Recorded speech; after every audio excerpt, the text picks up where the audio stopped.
àyà nínú Al-Qur'an tó sọ̀kalẹ̀ nípa ọlá tó ń bẹ fún oṣù Ramadan awalan àti bó ṣe jọ́nà yẹn ká gbààwẹ̀ nínú oṣù náà. wọ́n ní shahru Ramadan alladhi unzila fihi al-Qur'an. oṣù Ramadan lèyí tó jẹ́ pé ibẹ̀ ni Qur'an ti sọ̀kalẹ̀. àfa tó wọ́n méjì náà fún bíbẹ̀rẹ̀ sísọ̀kalẹ̀ Qur'an nínú oṣù Ramadan náà ká sọ pé ó kọ́kọ́ sọ̀kalẹ̀ jumlatan wahidatan. ìbẹ̀rẹ̀ tí wọ́n sọ̀kalẹ̀ ìbẹ̀rẹ̀ tí wọ́n mú wá fún ànábì ọ̀nà jama díẹ̀ báwọn ṣẹlẹ̀ bá ṣe ń ṣẹlẹ̀. Olúwa ní hudan linnas. Qur'an yẹn ìmọ̀ràn ní fáwọn èèyàn. wa bayyinatin minal huda. ìmọ̀ràn ní fáwọn èèyàn wa bayyinat àti àwọn àlàyé ọ̀rọ̀ minal huda tó tinú mọ̀nà wá. wal furqan àti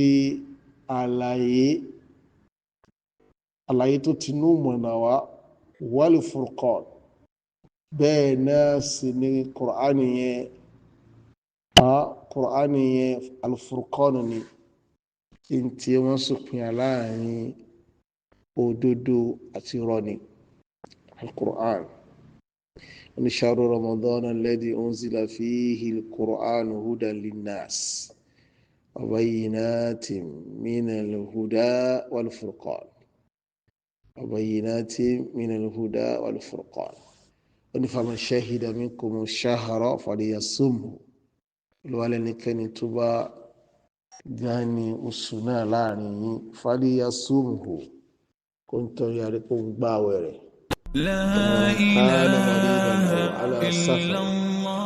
ṣùgbọ́n ẹni tó bá ṣàìsàn aw ala safarin àbí wà lórí ìrìn àjò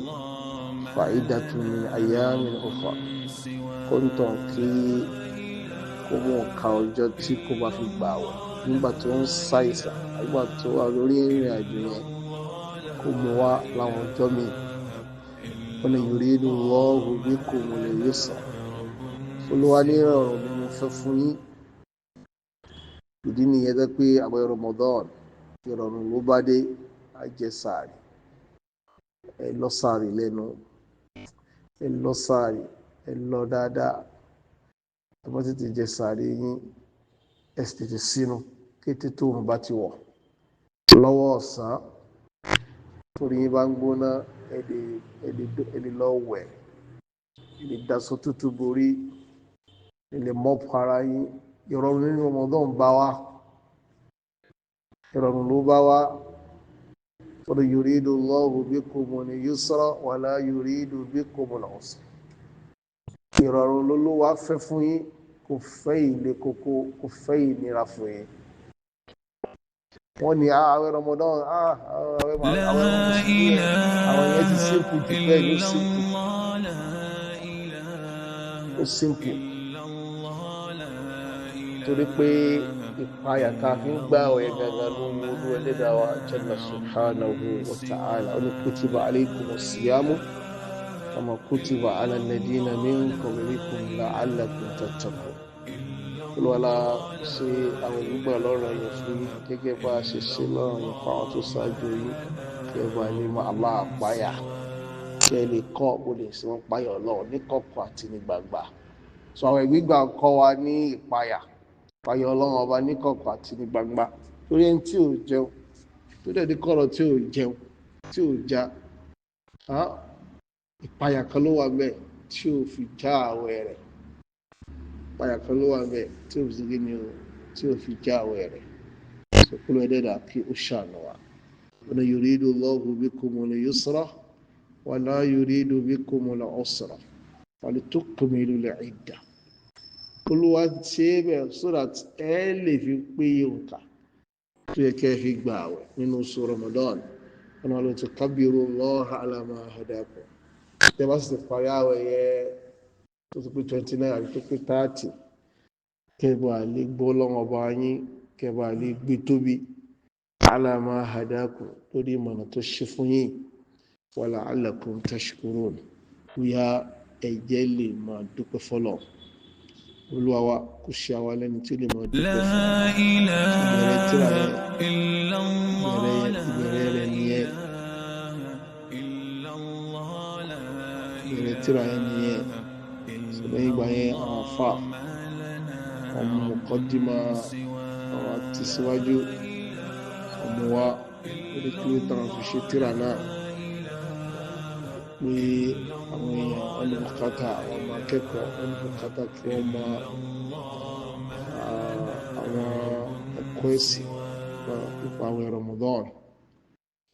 àwọn ahadith tó sahiha àwọn ìgbàwá tó dáa wọ́n ní bùkátà sí yìí nìyẹn tí àwọn fi kọ tírà náà ìyẹn ní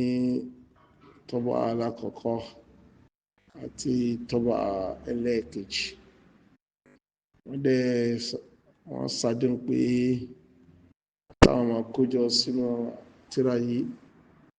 àwọn ayat al-Qur'aniyya ahadith as-sihah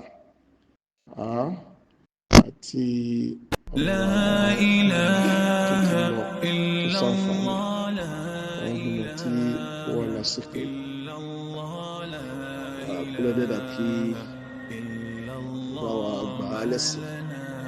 lọ́wọ́ àfáà méjèèjì so 44 Ramadan 25th of Ramadan 1404 ni wọ́n ṣe tíra yìí 25th of Ramadan 1404 kúlọ̀ kó ṣàmì kúlọ̀dẹ́dà kó wà ṣàmì àwọn méjèèjì ìgbà tí wọ́n ṣe tíra yìí ọmọdé ni wọ́n ọmọdé pátápátá kódà ó súnmọ́ kí wọ́n ti pè 20 nígbà yẹn wọ́n ti pè 20 years nígbà tí wọ́n ṣe tíra yẹn ṣùgbọ́n ẹ wo àǹfààní tí wọ́n padà rí ń bẹ̀ lójú ayé wọn àti lẹ́yìn ìgbà tí tó ti kú nínú wọn tó ti kú tá tàbí ló wà wọ́n pọ̀ dùn wọn ládàá rẹ̀ wọ́n ní fadailu siyam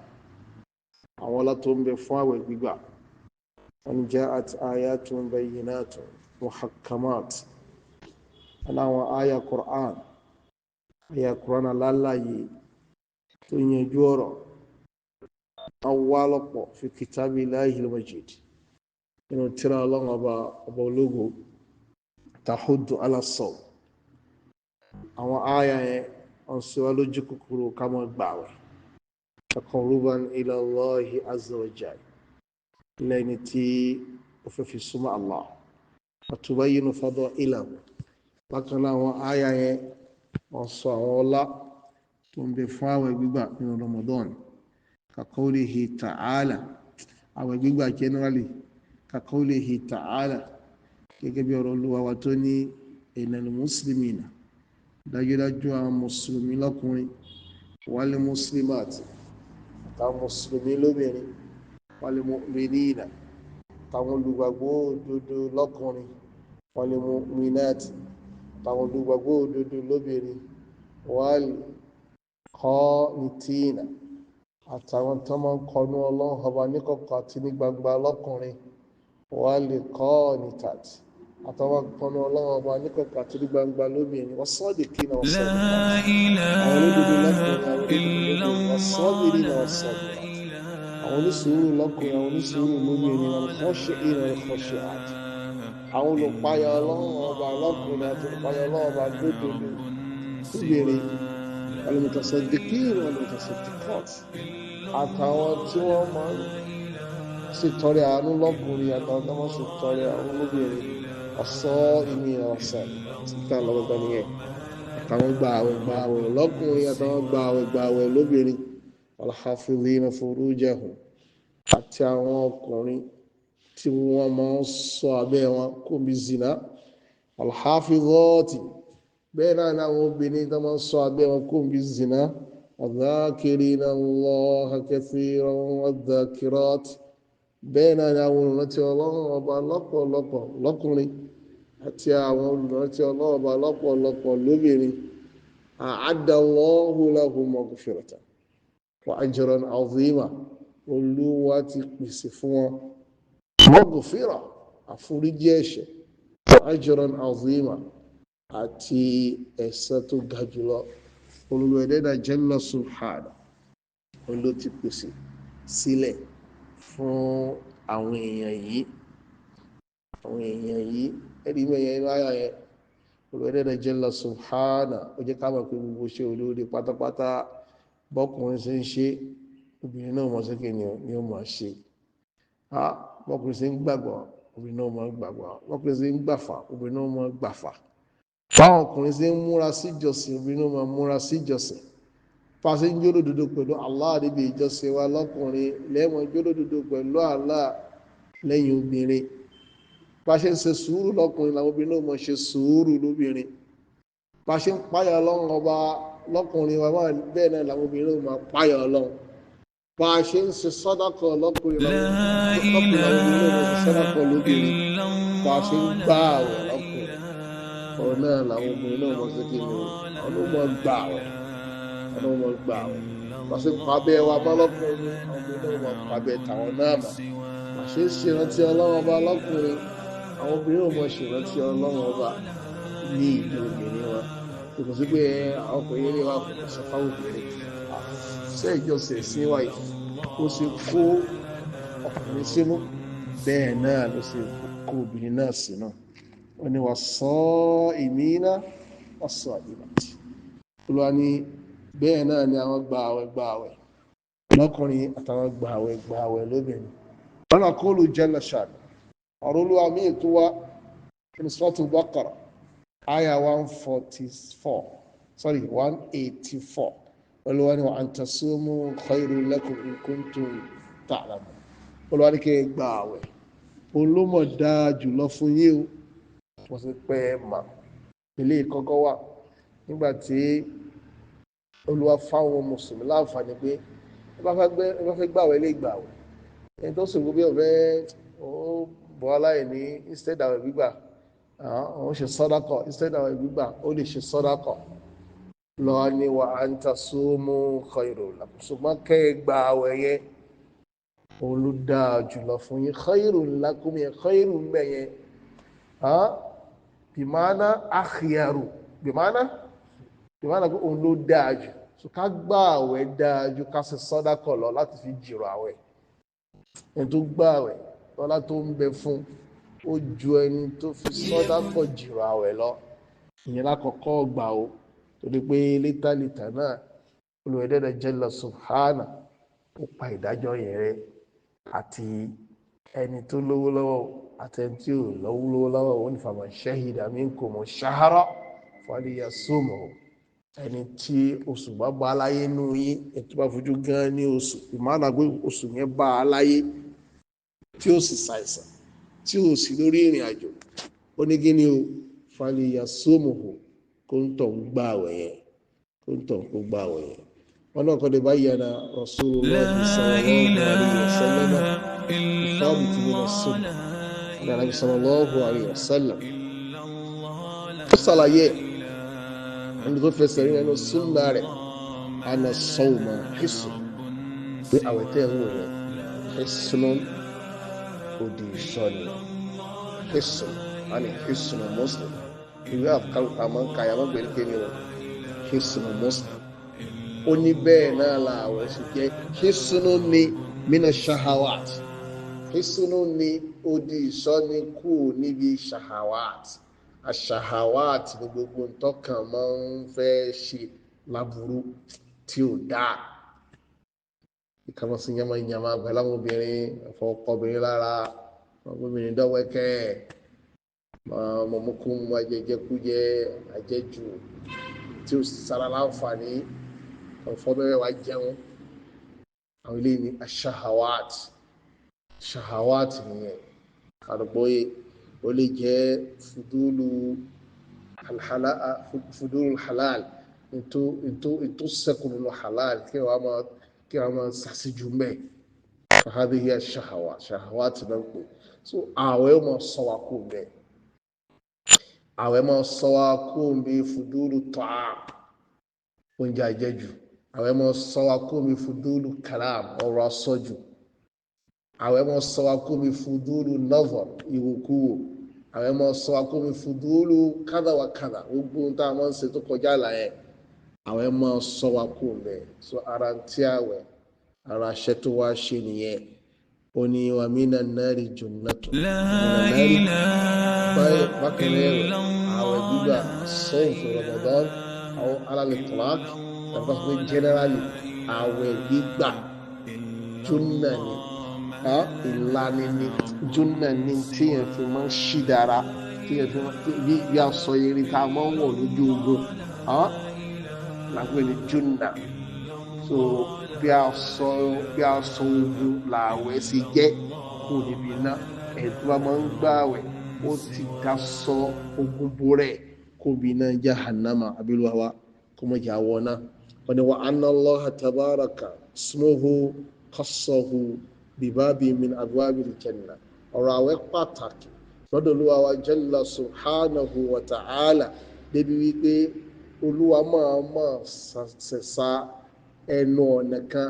géètì kan pé ẹ̀tọ́ bá ń gbààwẹ̀ àwọn tó bá máa ń gbààwẹ̀ láyé àwọn náà máa ń gbààwẹ̀ wọnú àlùjánnà Olúwa wa kó já wà nù wọn.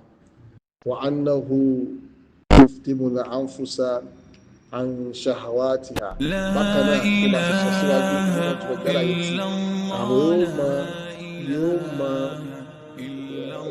dá ẹ̀mí dúró yóò máa fa ẹ̀mí lẹ̀ yóò máa fa ẹ̀mí pé mọ́ lọ nígbà tẹ́mi bá fẹ́ máa kọ́ ní àwọn yòdò yìí tí ẹ̀mí ń fẹ́ wáyà yéṣù ha ní máa lu fàtìhà àwẹ̀ yóò máa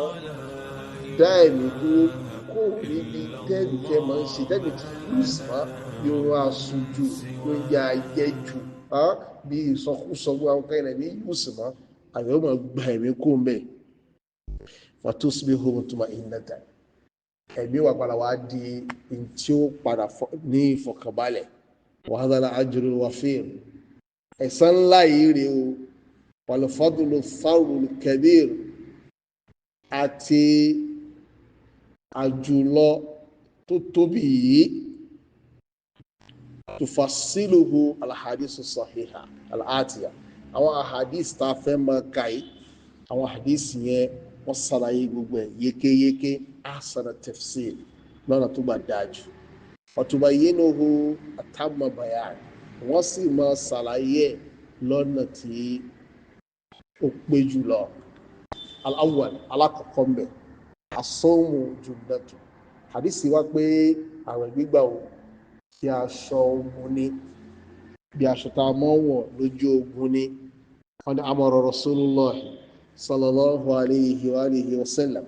wọn ní Ànábì sallallahu alayhi wa sallam ó pàṣẹ pé man ishtaddat alayhi shahwatu nikah ẹni tí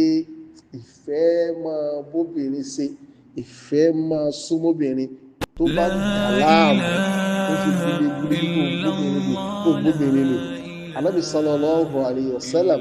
ó parọ́ ń tọ̀ láṣẹ falam yastati zawaja bisiyam tó ń tọ̀ alábìnrin tó ń tọ̀ wá lágbára láti fẹ́ ìyàwó lápò ìwé lọ́wọ́ kò ní lórí àti bẹ́ẹ̀ bẹ́ẹ̀ lọ kò ní tó lè fi ìyàwó sí alábì pa á láṣẹ sallallahu alaihi wasallam bisiyam alábìnrin kó lọ mọ́ gbà wọ̀ wa ja'alahu wijahan hadhihi ash-sha'r alábìnrin àwẹ̀ tó bá ń gbà yẹn yóò máa jẹ́ wìjà yóò máa jẹ́ qat'u shahwati jima yóò máa jẹ́ ẹni tí yóò máa gé ìfẹ́ bóbìnrin nù yẹn yóò máa gé kú lọ́kàn ẹni yẹn ìhánahu yahbisu quwwal a'dha torí pé ààwẹ̀ tí a bá ti ń gbà ààwẹ̀ gbogbo agbára tó ń bẹ níbi oríkèéríkèé ara ààwẹ̀ máa reduce ẹ̀ anistinsaliha kò ní jẹ́ ó lè túlẹ̀ ìyá máa ṣe lọ ẹnu ní free mọ́ tí yóò bá gbà àwẹ̀ níbi kan lọ́wọ́ ọ̀sán ẹnu yìí ó rọ tí wọ́n bá bèèrè léyìn ọ̀rọ̀ gẹ́gẹ́ kó dá sọ̀rọ̀ àti dá sọ̀rọ̀ ó di wàhálà ara aṣẹ́ tí àwẹ̀ ń ṣe nìyẹn wọ́n ní wọ́n yusakin kulla udwin minha gbogbo àwọn oríṣiríṣi ara yẹn àwẹ̀ ó jẹ́ kan pa lọ́lọ́ wa kulla quwwati an jama'iha gbogbo agbára táwọn oríkèéríkèé ara ní tó fi máa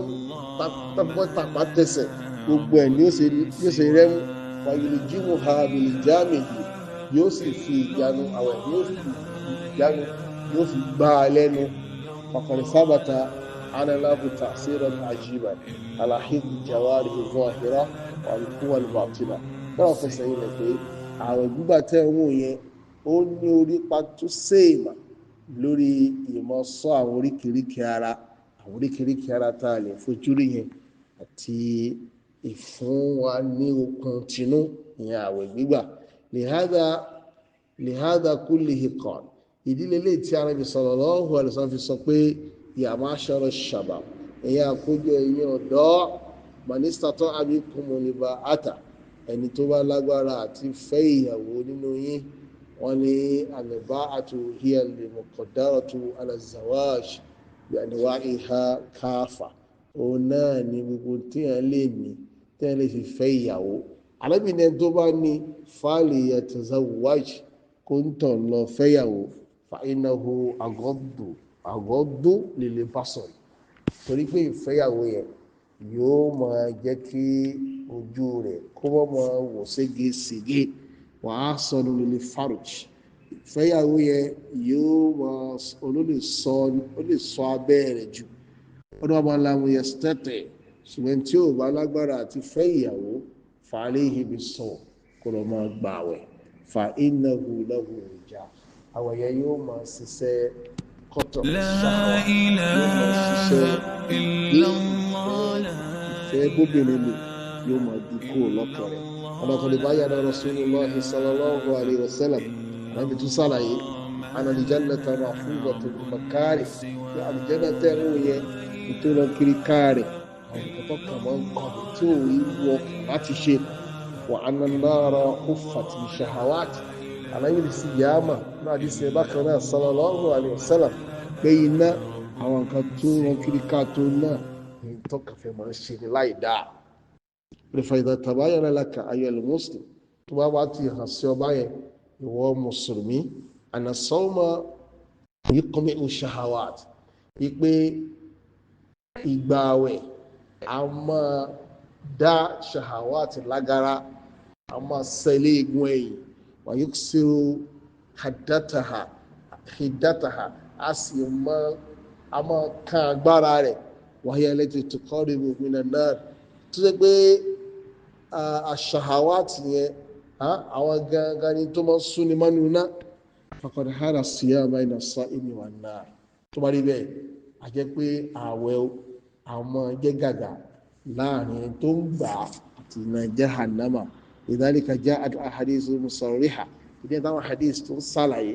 bí annahu hisnu minan nar gbígbé ààwẹ̀ gbígbà ìsọ́ni kú níbi iná wa jannatun yastajinnu biha al-'abdu minan nar ó di ìsọ́sì tọ́mọnìyàn tó lè fi sọ́ra rẹ̀ kó bí iná jahannama qala sallallahu alayhi wa sallam wọn náà Nabi sallallahu alayhi wa sallam sọ yìí pé ma min abidin yasumu yawman fi sabilillah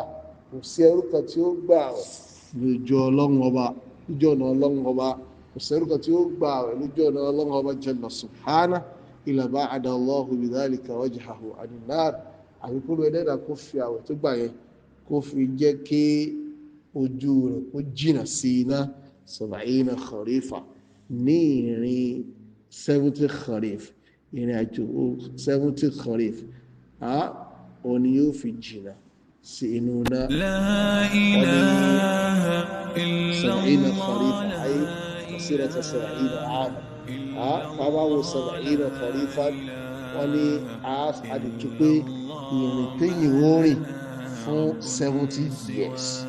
ìrìn téyìn ó rìn fún 70 years tí máa rìn kó ní ààyè nìkan tí ogun wọn tó gbé ogun nǹkan tó sáré kó bẹ́ẹ̀ for 70 years tí ó dúró irú rìn tó rìn yẹn òní ó fi gbé èèyàn jù sí iná nígbà tí ẹ bá gbààwẹ̀ ojú ọ̀nà ọlọ́ọ̀bà lọ́jọ́ kan péré àdìsí yẹn Bukhari àti Muslim àwọn ni wọ́n gbà wá. Àkọ́rọ̀ sallallahu alayhi wa sallam Ànábì sallallahu alayhi wa sallam tó sọ láyé ni pé as-siyamu junnatun yustajannu biha aw yastajinnu biha al-'abdu min an-nar as-siyamu junna wípé àwẹ̀ gbígbà odi ìsọ́ni yastajinnu biha al-abdu ẹ̀rú ó fi máa sọ́ra rẹ̀ minan nar ó nínú náà àkọọ́lá anábì tó ní man sama yawman fi sabilillah anábì sallallahu alayhi wa alihi wa sallam ọ̀nà tó bá gbá ọjọ́ kan ìjọ náà lọ́wọ́ ọba ja'ala Allahu baynahu wa bayna nari khandaqan olùwà máa sí láàrin rẹ̀ àti iná yẹn khandaqan kòtò kan kama bayna as-samai wal ard àwọn ajínà síra wọn bí ilẹ̀ sì jìnà sí sánmà tó bẹ́ẹ̀ ni wọ́n á sì jìnà síra wọn. hadisi yìí wọ́n akhrajahu Tirmidhi min hadisi Abi Umama fi sanadihi linu al-Walid ibn Jamil saduqun yukhti لكن توبع فأخرجه الطبراني في الكبير فربان الدرداء أخرجه الطبراني في الصغير وفيه ضعف حديث تبعه مقبولة تبعه ونف الحديث صحيح حديث الصحيح حديث النبي صلى الله عليه وسلم وني man sama yawman fi sabilillah ẹ̀tọ́ agbára lọ́jọ́ kan lójú ọ̀nà ọlọ́nkọba ja'ala Allahu baynahu wa bayna nar khandaqan olúwa máa gbé kalẹ̀ láàrin rẹ̀ àti iná jahannama khandaq ìyẹn kòtò ńlá kan kama bayna as-samai wal ard gẹ́gẹ́ bó ṣe wà láàrin yóò wá jìnà síra wọn nílé àjò tó wà láàrin sánmà tilẹ̀ wọn qad dhahaba ba'du ahlil ilm وقد ذهب بعض أهل العلم إلى أن الأحاديث الآنفة أقوى وفاء وتلو بعض أحاديث كاي أحاديث كلاي بي جاءت في تبيان فضل الصيام في الجهاد بأن صلاة ولا توم بفي ما باوي وقد بنجا جهاد القتال في سبيل الله àti ìgbà tí a bá bá wọn tajà lójú ọ̀nà Ọlọ́run ẹni wọn vọ ẹ ṣùgbọ́n ní tó hànú hadith yẹn anna kulla sawm ní gbogbo àwẹ̀ tá a bá gbà idha kana khalisan liwajhillahi ta'ala tá a bá ti ṣe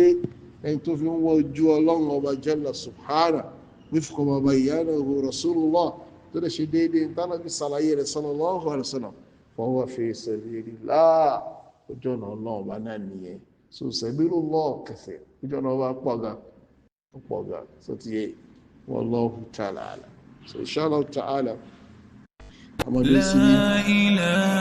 àwọn tẹ̀síwájú lórí ọlá tuntun bẹ fún ààwẹ̀ gbígbà ìyẹn pẹ̀lú hadith Ànábì sallallahu alaihi wasallam tí a túnmọ̀ ká láti rọ̀tíra sífàtú sọ́lì nàbí sallallahu alaihi wa sallam sallallahu alaihi wa alihi وصحبه وسلم. السلام عليكم ورحمة الله وبركاته.